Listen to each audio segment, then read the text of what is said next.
Former crime intelligence boss Richard Mduli is back in court today as judgment continues in the criminal trial against him. Mdluli is alleged to have been involved in intimidation, kidnapping and assault with the intent to commit grievous bodily harm.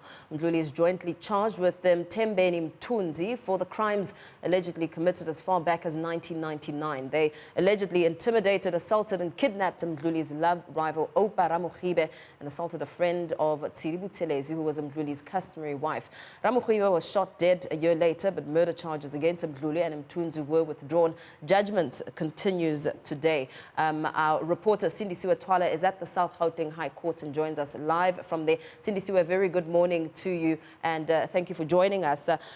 Judge Mokgwatleng spent a lot of yesterday just really going through the case, going through the background and reading out the evidence given by witnesses. Of course, this is day 2. What can be expected today?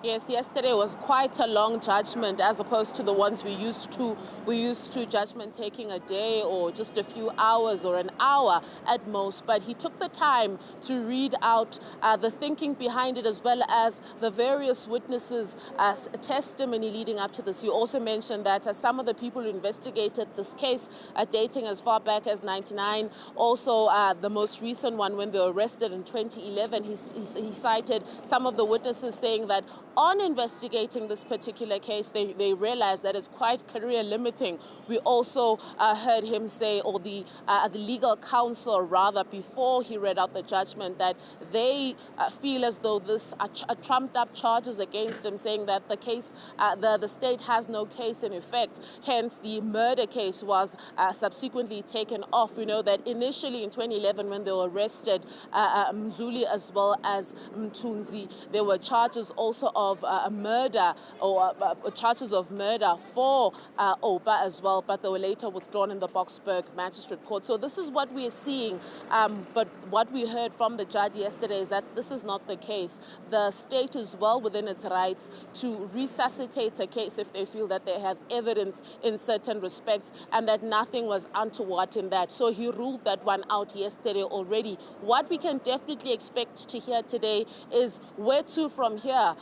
Are they going to be found guilty of the various charges that they've brought up against them? We're talking about kidnapping, we're talking about assault to cause grievous bodily harm, as well as intimidation. So those are the charges that are before this particular pair.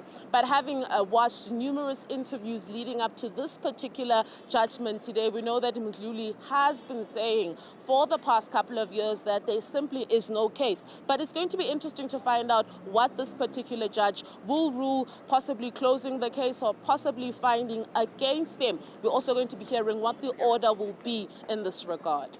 Cindy, we also know that during the trial, Mdluli's lawyer argued that it wasn't a coincidence that his client was arrested several days after his appointment. What does that speak to?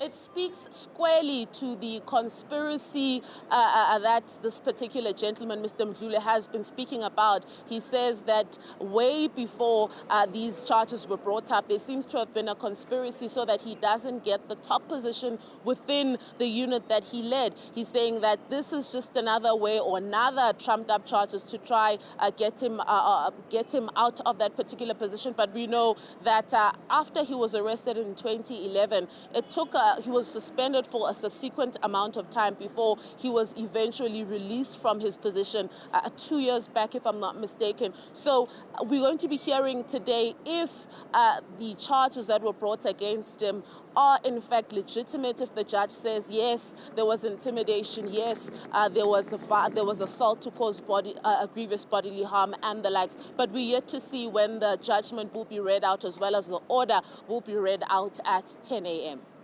Absolutely. Let's leave it there. Thank you so much for that update. Our reporter Cindy Siwa out as Richard Mduli and his co-accused, who will soon learn their fate in a matter of minutes. Of course, all eyes will be on that court as soon as those proceedings get underway.